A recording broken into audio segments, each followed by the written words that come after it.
And we're on. Good morning, Hanford. Welcome to How's Hanford. We're back in DJ's Collectibles for the first time in a long time. I attempted a little radio version of the show, and I really appreciate K-Fun's accommodation. They were always professional and courteous. I just don't think that the radio is the right place right now for my Ssussdriad project and the How's Hanford show. So we are back to live streaming, and we are in DJ's Collectibles in downtown Hanford this morning with Susan Sorensen, Hanford Mayor. Good morning, Sue. Oh, so official with the Susan part. You only call me Susan if you're mad at me. So I don't think that's the case. You see, most people call me Nate, but my good friends, they just can't. It's just it's Nathan. It's just how it always has been, because I didn't change my Facebook name to Nate until a few years back, and then that's what sticks now. But yeah, no, full names are good. Names are important. There's a lot in a name. There's a trilogy by Patrick Rothfuss. He's a professor of literature at Brown University, and his stories are called The Kingkiller Chronicles, and the first book is The Name of the Wind, and the magic system in that book series is all about the importance of names. Names, if you know a name, you've got, influence. Power, It's cool stuff. Anyway, so how long, you've been mayor before? I right? was mayor in 2012. Yes. Okay. The end of my first term. All right. Okay. We'll talk right into it. And okay, so was that the first time that you were on city council? Yes. 8 to 11. Yes. All right. But you have, I don't know, what's the official, you've been in official positions in the past. So you've been on school boards, and you're a building owner downtown. So you've been in this community for quite a while, right? Right. Moved here in 75 and started, I guess you would call, the political world in 88 with school boards. I served 16 years in a row there. Took a 4-year break, serving Recreation Commission, Planning Commission, was elected in 8 to City Council, did a 4-year stint, took off for 4 years, thought I had completed my political life, and came back again in 16. So here I am. I didn't know that you were on planning commissions and things like that too. Okay, right on. A great start. I think people, when you want to get involved in your community, it's good to get involved at the base and understand how everything works in different settings. And we have a number of commissions, and we're always looking for support and applicants. So please go online, get your application filled out, and send it into the city. Right on. We're going to be looking for we're trying to fill another position here pretty soon. Is that right? We are. We're looking at filling a new city manager. So it's the top of the pinnacle there. Yeah. Arguably the most important appointed role in the city, right? Well, and absolutely for the city council. It's the only position that the city council appoints. Oh, I didn't know From there on out, your city manager fills all the other positions. Wow. Yeah. So we only have authority over the city manager, and then, he appoints his department heads or directors, and then the directors appoint their staff, and it just moves down the chain. Wow, that's a trip. Okay, so our city manager that we currently have, Daryl Pyle, right. He has been city manager for 7 years? 7 years in November. Right. 7 years in November, okay. And his contract is coming to a close, or was coming to a close later this month. And then I think at yesterday's special council meeting, you directed staff to, it should be coming back to you to vote to extend his contract so he can finish up some of the things he's working on. Another week, right? Okay. And it just kind of fits well with timing of a number of things. So right on. And he's going to Norman, Oklahoma. He is. Now I'm half Okie, so be careful. Oh, me too. My great grandmother, she made it to 94, so good for her. She came over in a wagon from Oklahoma. Yeah. I got similar stories. Yeah, she was a great lady. She ended up in Valley Christian Home, which I have to give a shout out to them because they are just phenomenal. Yes. I mean, they took great care of her. She did have one roommate that she was not a fan of, but other than that, Everything went good. Well, I have a 93-year-old father-in-law there currently. He's a World War II vet. Okay. So we are very thankful for Valley Christian. No, it's a wonderful giving place. Him a great quality of life. So what does the city manager, what role does the city manager play in the direction that the city goes? Well, your city manager implements your city council's goals. So he's directly responsible to the council for the direction and goals that the council has set. And it's his job to make sure that those goals are filled. So followed through with, I should say. So yes, he's the go-to man. And if things aren't going well, then the council goes to him, not to a department head or another staff member. But we would just say, hey, fix this or do this or get back on track. So the city manager is like the middleman between our elected city officials and our entire city government. Yeah, you could say that. Sure. All right. That's pretty important. It is. It is. So between now and whenever we find a permanent city manager guy to fill or lady to fill that role, we're trying to find an interim. Absolutely. Okay. What does that mean? So an interim is, again, somebody that will fill that position and kind of keep the ship upright. So it doesn't let us tilt one way or the other. You've got to have somebody at the helm, somebody leading the team. You could rotate through your directors. It just gets a little chaotic. So you still need that position of authority and respect, and having somebody that's the in-between that can take the hits either way. Okay. Yeah. They also they are largely responsible for laying out the agendas that the city council at your meetings. They make the agenda. They're pretty much deciding what comes to you when, right? Yes and no. It is staff is their responsibility too, Okay. and so to your directors, that's kind of what they do for each of their departments.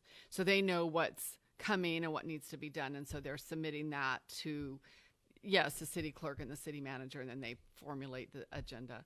Okay. I review it as the mayor. I think it's really important that role of the mayor is to also set the agenda. And so I have the opportunity to meet and review. And if I think there's things we're not prepared to talk about, or something that maybe it's too heavy of an agenda that we don't have the time, in one meeting. I've been to quite a few council meetings, and some of them get pretty stacked. They do. And then 10 o'clock rolls around, and you're like, come on. I know. We're done. So, I feel a role as the mayor is to help that agenda process to be, doable, and may realign things. Sometimes things go on to consent agenda, and I feel like it's an item that needs to be discussed, and when the community needs to hear what that conversation is. Right. And so, that's also part of our agenda review. The consent agenda is when there's a bunch of items that will be voted on in one fell swoop. So it's pretty much just approving like a whole list of things all at once. And they're generally pretty small items, but occasionally something will wind up in there that requires a bit more discussion. Right. And so it will get pulled from the consent calendar and then go into general discussion, and the council will talk about it up on the dais and then make a vote. All right, so before you go, this council, I think so far has been pretty productive. I've been impressed with it, and I've been impressed with this council so far. One of my favorite things, and I think it's something that you initiated, was moving the council's addressing of public comment. So the community has 3 minutes before at the beginning of the city council meetings, which, by the way, are the first and third Tuesday each month.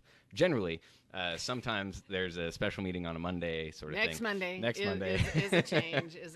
Yeah. And that's because everybody has lives and people travel and there's holidays and just all sorts of life stuff, which is what happens when you're busy making other plans. Can't take credit for that quote. That's John Lennon. But where was I going with that? Yes. So the community at the beginning of each council meeting has 3 minutes apiece to address things that are within the scope of the city council. So you can talk about whatever it is that if you're having issues with any city department, or if you have an opinion on something that is on the agenda, it gives you an opportunity to go up and voice your opinions. And in the past, it wasn't until the end of the city council meeting, which, like we said already, can sometimes be a very long time.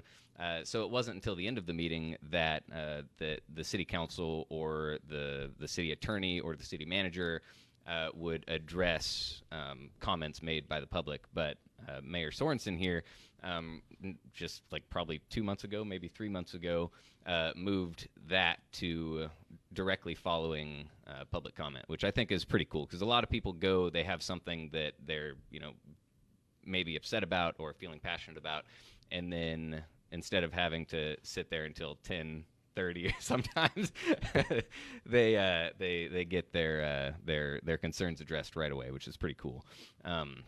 And I also noticed that at last night's meeting, for example, you asked the representative from the Hanford Sentinel if the announcement for the special council meeting would, like, when it would be in, which is pretty cool, because in the past we have struggled with transparency in terms of like when meetings are, what's being discussed, and things like that. And I think that we've come a long way there as well. What do you think? What's been the most difficult part of being mayor and city council, and basically just in city government, period? Criticism.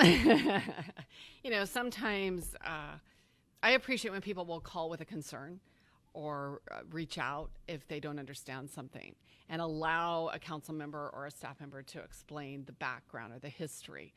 And a lot of times comments get made and put out that aren't true or accurate, and without the whole story, you might get a skewed perspective. Oh yeah, well, like there was that leak at the Artesia building, and when that was happening, there like a big chunk of the city thought that the ceiling had collapsed and that the building was going to be condemned. Right. And it was because people rushed out and kind of jumped to conclusions, and without getting all of the facts first. Yeah.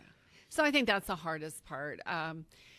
It is not easy making decisions, and sometimes you're making decisions fairly quickly. You may come to a meeting with the agenda and with background information, but you may learn new things on the spot. And so you're having to process all that information and put together with a already gathered information, then try to make a decision. And so that's tough. Pressure and responsibility. You have to be able to make decisions to be on the council for sure, and take the criticism as well. But it's nice when people reach out and say, "Hey, I heard this. Is this really what's going on?" Fair enough. Okay, what has been the most rewarding then? Accomplishments, getting things done, seeing our community move forward. And I think that we've had a lot of that going on with making decisions and being proactive. So, I'm excited about some of the changes going on downtown. We have big discussion going on to next Monday night, which regarding some more zoning changes that may allow for some more changes. But not being afraid to try new things. I think doing things the way we've always done, you're going to get what you've always got. There's probably somebody that said that quote. I don't know. But it's okay. We're in the 21st century. I think I believe it was Einstein. He said that the definition of insanity is doing the same thing over and over again and expecting different results. There you go. Yeah. So we're in the 21st century. It's changed. Times have changed. Oh, absolutely. And are we changing with them? Are we able to move forward as a community as we grow and expand, that we are able to incorporate, the new world? So I'm willing to try some things and see. I think we can always go back if we find those steps don't work. But if we don't try, we're not going to know if they do work. Absolutely. Right on. Well, thank you for your time. Thanks for coming out. I know you've got a lot of family things going on, so I really appreciate you taking the time. Well, hey, this is what I signed up for, so thank you very much. Appreciate it, and enjoy your day. Likewise.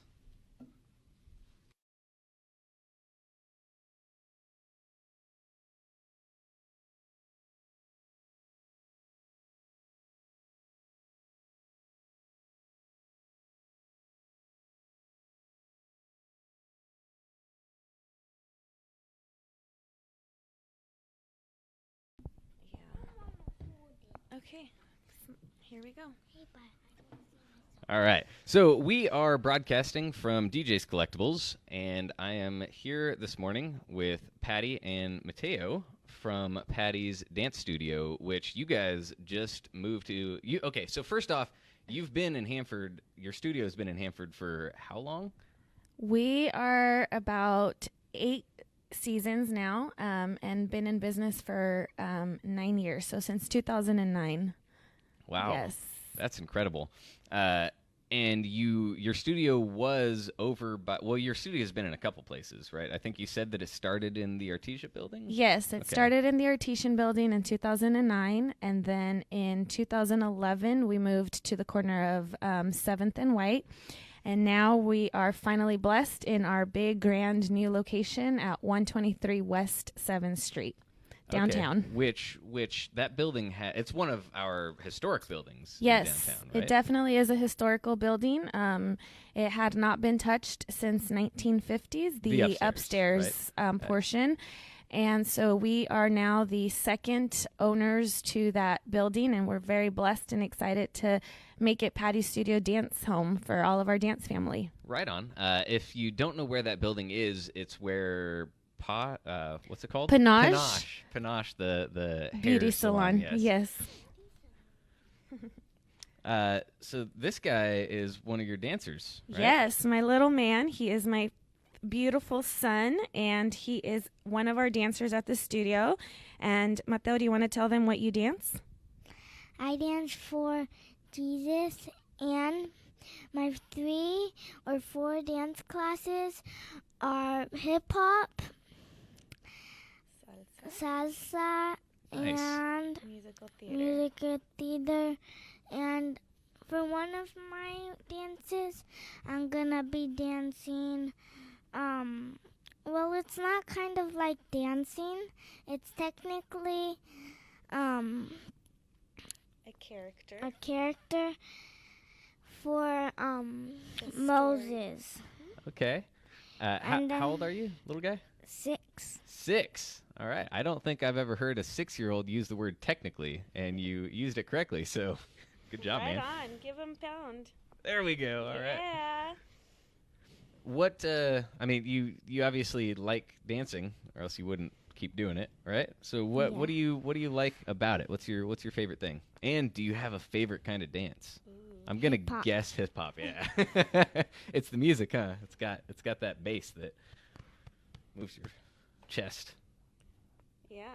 So you're going to tell him what you like about dancing? I like dancing because we get to dance for Jesus. Okay, I can dig it, man. It's good to have a reason to move. Yeah, so at P.A.T.Y Studio, we are a Christian faith-based studio, and we teach our dancers how to use their God-given talent to glorify Jesus. And that's definitely one of the biggest reasons that we have a lot of dancers at our studio, because we incorporate more than just dancing. We try to influence dancers to be the better version of themselves. And so my son is very passionate about dancing for Jesus. And with that being said, this weekend we have our recital, which will be the story of Exodus from the Bible itself, and written and directed by me. And so we will be putting on our show this Saturday, June 15th, at the Hanford High Presentation Center at 6 o'clock. And it'll be called Oppression into Liberation. Okay. And it's the story of Exodus. Right on. Which story is Exodus? So this I grew up in Bible school, but if you haven't noticed, I'm not super attentive. My attention span is not long. Yeah, Which story is Exodus? The story of Exodus is where the Israelites were oppressed by the evil Pharaoh. And then Moses came and then exactly. split the Red Sea. And, yes, okay. All right. yes. Now I and remember. Moses is God's mighty hand to set the Israelites free. And yep, we are attempting to split the Red Sea this Saturday on stage. Nice. All right. Well, I plan to try to make it. We'll see. I hope so. Let's see what.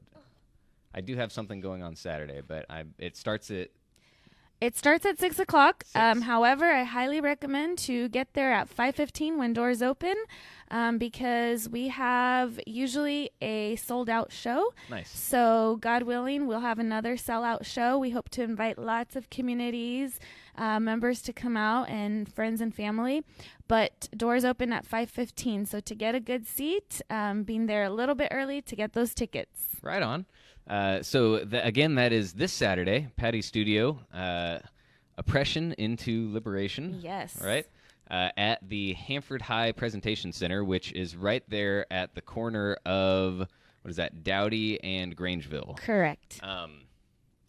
Cool. A little bit more about your studio. You guys do some other pretty cool stuff, right? Like, I think one of my favorite things so far is the Give Back project. What's that all about? Yeah, so recently this season we incorporated the Give Back projects, which our goal is to work with one organization every month and give back to that organization some free dance workshops. And then in return, we host a big show. It's kind of like a mini recital for that organization. Okay. And they perform alongside our P.A.T.Y Studio teams and So cool. top groups that we have. And we put on a little recital, and then percentage of the ticket sales goes back to that organization as well to P.A.T.Y Studio, but it's our way of giving right on, back yeah. to the community.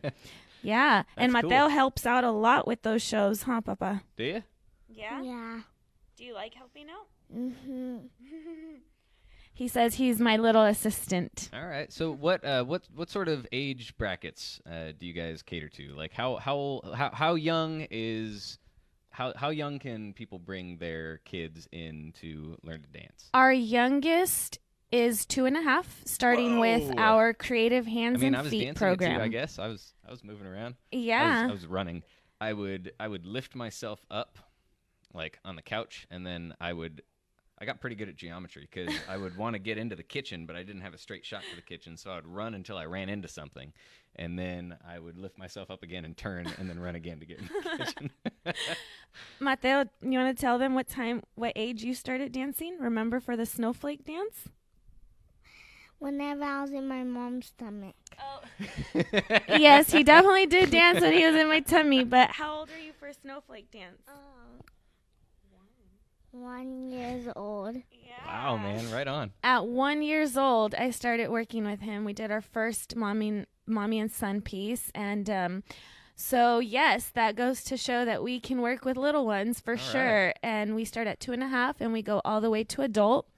We do plan on bringing salsa nights to our studio in the summertime. So please look out for our social salsa nights. All right. We plan on hosting an hour workshop and then an hour to 2 hours of just fun social dancing with your friends and family. That's fantastic. To some salsa I've music. always wanted to learn to salsa. Yes. Right on. I'm excited. Cool. I mean, I'd love to see any kind of art programs within the city, and especially for kids, because we've talked about this before. It's just so vital. These kids. I mean, it's 2019. We live in a world that's just saturated with so much information and just so much chaos that it's confusing. Like, as adults, we have trouble processing it and like figuring out what our role is in the world and how we're supposed to move through it. As a kid, I mean, they're just sponges, so they're taking in way more information than we are even able to. Yes. And like, for them to be able to process it, to make sense of it, they need an artistic outlet. And I mean, something like dance, where they're becoming one and understanding their body better and able to move and express emotions. And when you're able to learn to express emotions, you're better at understanding them and communicating with other people and understanding what other people are going through. It teaches empathy, it's emotional intelligence, it's all of these amazing things, and at a young age. And I like that you are doing that, so keep it up. Thank you so much. Well, it's our pleasure. I'm very passionate about working with the youth, and I believe that our youth are the future, and without them receiving inspiration and a good influence and a good module, who knows what this world can be. So I'm sure. proud and honored to say that our studio definitely does that for our dancers. And anybody that gets involved with P.A.T.Y Studio, whether it be the Give Back projects, whether it be coming to just one night event or a recital or walking into our studio, I think that we definitely provide that for anybody. And my son is definitely a prime example of what that is. Ever since he started dancing, he's definitely grown as a young little boy, and I'm so blessed to have him in my life, and he's one of the reasons that I do what I do. Right on. Well, keep it up, Mateo. Right on, man. Thank you. Are you gonna teach us some salsa? Yes, he actually said he would love to do a demo if he could do a little demo. Yeah. All right, show them your dance moves. No? Should I play some music? Yeah? No? No pressure. All righty. Well, if you want to check Mateo out, he will be at the recital this Saturday at June 15th at 6 o'clock at the Hanford High Presentation Center, and he'll be showcasing Young Moses for musical theater, his hip-hop, and a salsa duet between mommy and son. Right so, nope, he does not have a beard because he's representing the Young Moses version. Okay, I can dig it. Mm-hmm. Yeah, what do you want to say? My cousin's also in my dance class. Okay, what's your cousin's name? Elijah. Elijah. That is a cool name. Right on. You want to say hi to him? You want to wave? And for a short name for him, it's Eli. Nice. I have a buddy named Eli also. It's a good name. You want to wave to him? If you look right there, you can wave and say, "Hey, Eli." Hey, Eli. Right on, man. Cool. Well, thank you for your time. Thank you for what you do. One more time, their recital is this Saturday at the Hanford High Presentation Center. It is the story of Exodus. It is titled "Oppression into Liberation." Correct.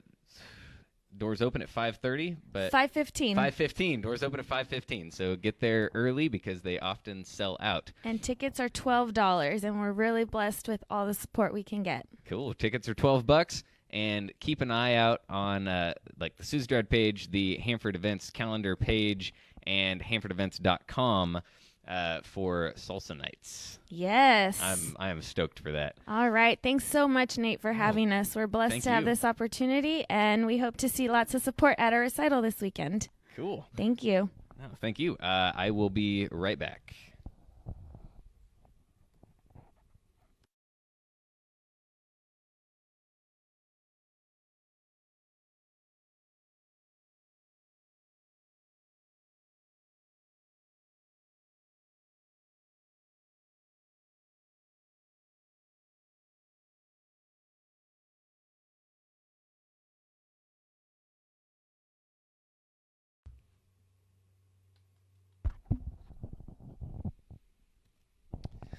Hey guys, welcome back to House Hanford. Hopefully our voices and the video have been synced up in the stream. They are currently not synced up on my thing here. I'm still learning, especially after that long break, which I want to talk about really quickly. So I did try to do a little a radio show. I took an opportunity. I jumped on an opportunity to move the House Hanford show to KFUN 92.5, and I was broadcasting for a couple months from 10 to noon on Mondays on KFUN, and it was a lot of fun. I learned a lot, but with the direction that my project is moving, because again, if you don't know the Ssussdriad project, and I've got it in text in the video description there. It's my world peace project, Ssussdriad. It's my world peace project that I've been dreaming up for, a little over a decade now. And the gist of it is a bookstore, microbrewery, restaurant, concert hall, hopefully coming soon to downtown Hanford. And from the bookstore, we will explore solutions in the areas of downtown revitalization, regenerative agriculture, and arts and alternative education. So in the downtown revitalization area, I already have an active project, which is the Art Hop, which is tonight. It is the second Tuesday every month, and tonight's hop, we only have 5 locations, which means that there's a lot more time to rest in the wonderful, glorious air conditioning in our various participating shops. So there's 5 locations. There's art and music all over downtown. It's going to be a good time. So 6 to 8 p.m. tonight.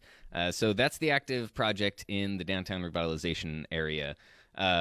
In arts and alternative education, the art hop that we had in April was a youth hop, and we were featuring Create California, which is a statewide arts integrated education nonprofit. They span the state. They're made up of like 15 different nonprofits, and their goal is equity and arts access across the board in California public schools. But not just access to arts, but access to quality arts. And in their definition of that is arts integrated curriculum. So math, science, history taught through dance and music and painting. And it's mind-blowing because it has something for all of the different learning styles. It has something for tactile learners, auditory learners, and visual. And you're moving through all 3, so it reinforces what you're learning all throughout the lesson, and those lessons are just, they're just mind-blowing. There's a video up on the Ssussdriad page. I encourage you to check it out. I believe it is titled, What is Arts Integrated Curriculum, I think, or What is Arts Integrated Education? I don't remember the title, but you can also go to createkings.net and see the video about that in greater detail, and I encourage you to do so. So the arts integrated education portion of my project is basically to get people excited about arts integrated curriculum. I already have the Kings County Superintendent of Schools. He is on board to the point, at least, where he is open to these ideas, and he is willing to spread the word and willing to listen, which is fantastic.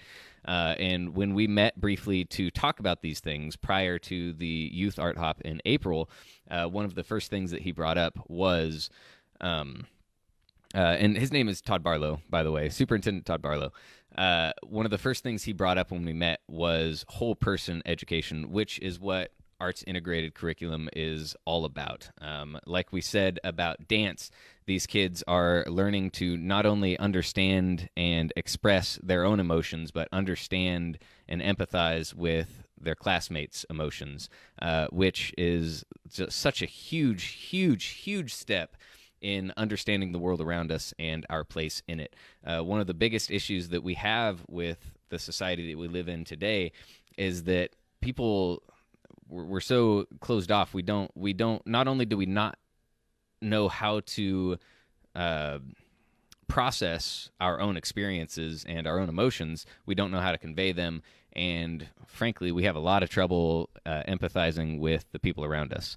At least that's what I see when I look at Facebook. So this will be a very good thing, because arts education in California took a steep decline starting in 1973 with the Ryan Act, which removed arts requirements from teachers. And then from that point on, it was a game of snakes and ladders with funding. So the arts would get funding, and then the funding would be taken away, and then it would get funding, and then it would be taken away. So it's just been this up and down since 1973, and it's been chaos.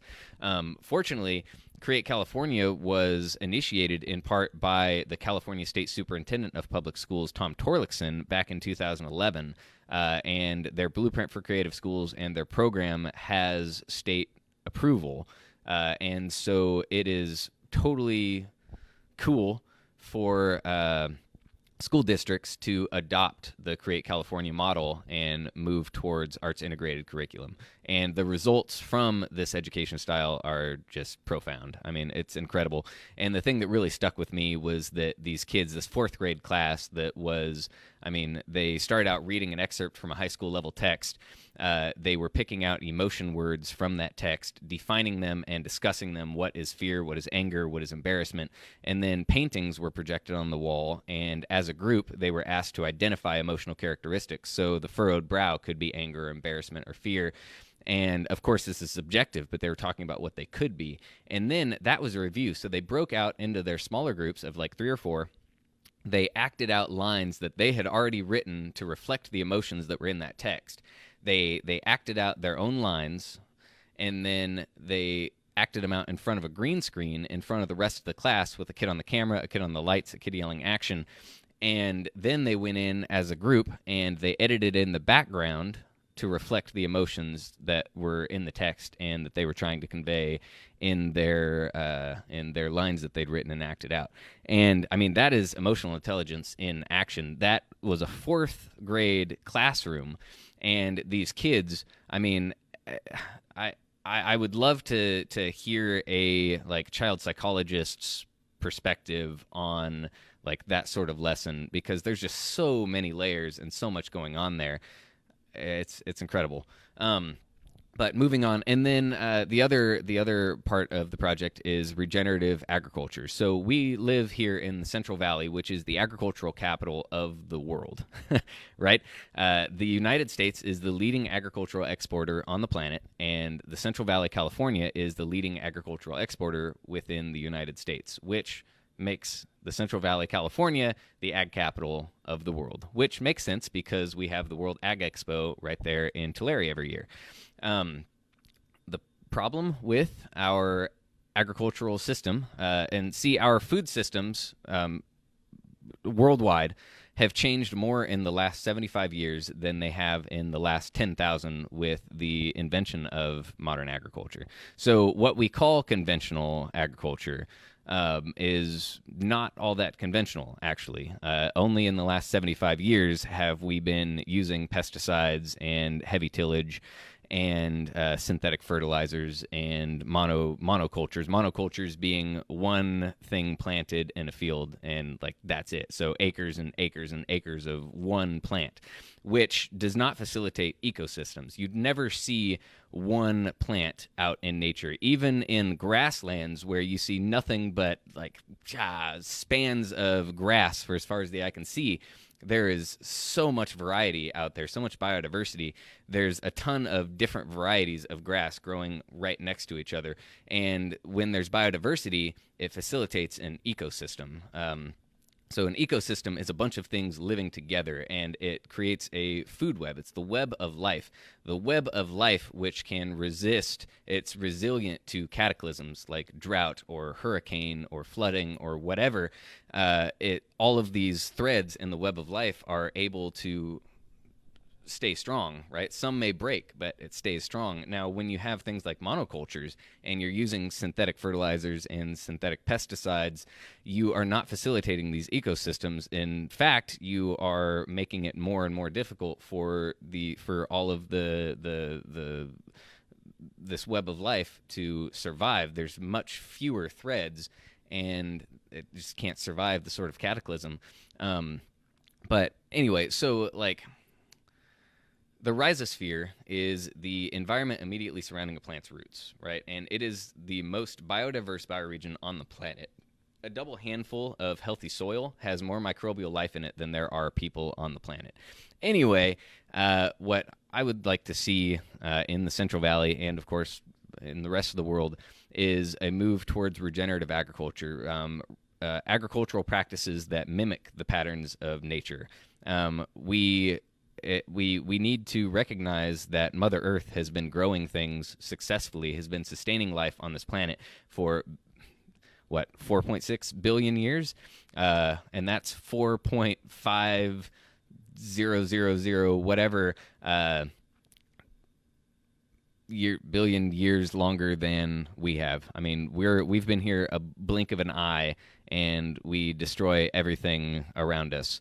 Whereas Mother Earth has been doing things in perfect balance for billions of years, and she has a lot to teach if we just pay attention. So I think that by and being the agricultural capital of the world, if we make the transition to regenerative agricultural practices here in the Central Valley, there's no better place in the world for that to happen, because the world looks to us when it comes to agriculture. So if we make that shift, that transition here, and we move towards regenerative practices, we can change the food systems all around the world. So that is the Ssussdriad project in a nutshell. I mean, that's the quick version. Like I said, I've been dreaming this thing up for 10 years or more. I have like 30 years of plans for it. Anyway, yeah, so bookstore, brewery, restaurant, concert hall, and the idea there is that you can just by the nature of the business will be that just by coming out and having a beer and buying a book and sitting and listening to a concert or having a meal, just by doing those things, you are helping to create a better world, because the money that goes into that this business earns will be going right back into the business and into the various projects. And then if you decide that you would like to get more involved with any of these various projects, which this is just the first 3, there will be more in the future. If you'd like to get involved with these things, then there are, of course, there's always resources there available for anybody that would like to get more active, be it in downtown revitalization, in arts and alternative education, in our public school system here in Kings County, or regenerative agriculture here in the Valley.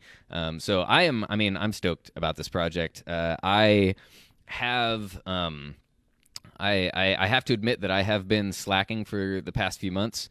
And it's taken a lot of consideration, a lot of thought to determine why that is.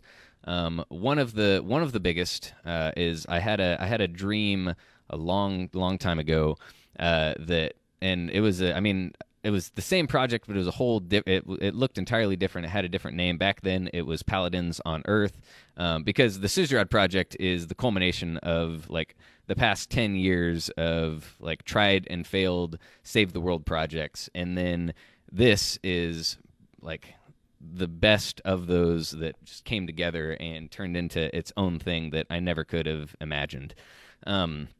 Which is great, because I am more happy with the direction of this project than any of the others. This is just, I'm excited. Obviously I'm excited, or else I wouldn't be doing it anyway. But this dream that I had years ago kind of implied that that the project as it was, the world wasn't ready for it, and that it would do more harm than good. And so I naturally have struggled with that for the past probably 8 years or so, if not longer. And then aside from that, I think I've also been dealing with a little bit of fear in regards to like my life. Historically, I'm a very impulsive, spontaneous person. And I do enjoy that freedom. I enjoy being able to, at the drop of a hat, I just get a wild hair and decide to go camping for a few days, or go to the coast and surf for a week and sleep in my car. Whereas this project, once it really hits the ground running, I feel, and I admit that I feel like this thread is going to pull me through the rest of my life, and that the level of freedom that I enjoy now will have to be sacrificed, which I'm cool with. I think there's just a little bit of resistance still there. So I'm working on some personal stuff, but I am moving forward, as I do every day. And I hope that you grow excited about this project too. It is my passion. It is what this How's Hanford show is about. It's about transparency. It's about what is happening in this community, talking about the important things. Granted, I have quite a lot to learn, but we're working on it. And I mean, on the plus side, I mean, so far already, I can say that the voices, I'm almost certain they were not super high pitched, they were not super low, and I'm thinking that we had sound most of the episode, so that's good. I mean, because the first 3 episodes were just chaos. Anyway, Art Hop tonight, 6 to 8 p.m. Hope to see you. Follow the page if you haven't already. It's Ssussdriad. You can also join the How's Hanford Facebook group, which is the Facebook group for this show. There is also a Hop Hanford Facebook group for the Art Hop. There is a Create Kings. These are all hashtags, so if you search the hashtag, you should be able to find them. There's a Create Kings group, which is all about arts integrated curriculum here in Kings County. And I will be planning a series of smaller, more focused events about arts integrated education here pretty soon, and I'll be announcing those soon. Where basically we'll start out simple. We'll be talking like about what is arts integrated education. We'll be talking about who is Create California. What are these people doing? Why should we care?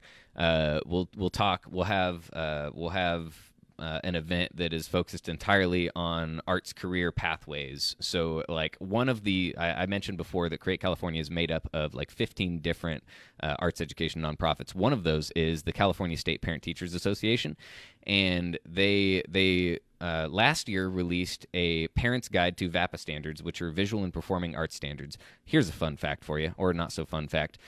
California is considered the creativity capital of the world. I mean, so Central Valley is the agricultural capital. California as a whole is the creative capital of the world. Our creative industry here in California generates more money and puts it into our economy than anywhere else in the world. So California's economy is right around $2 trillion, right? The creative industry every year contributes a full quarter of that, which is $500 billion. Now, if I were to ask you what percentage of that comes from the Central Valley, well, I'll tell you that there's 99 numbers where you'd be wrong. We only contribute 1% of the creative industry in California here in the Central Valley. 1% out of $500 billion. So definitely something to work on.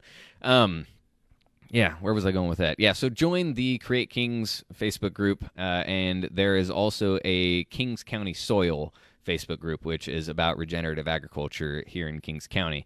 And it's not super active yet. I don't have any active projects in regenerative agriculture aside from supporting and exploring local regenerative farms. I do have some footage that I need to put together of Combs Farm, which is a permaculture goat and chicken farm.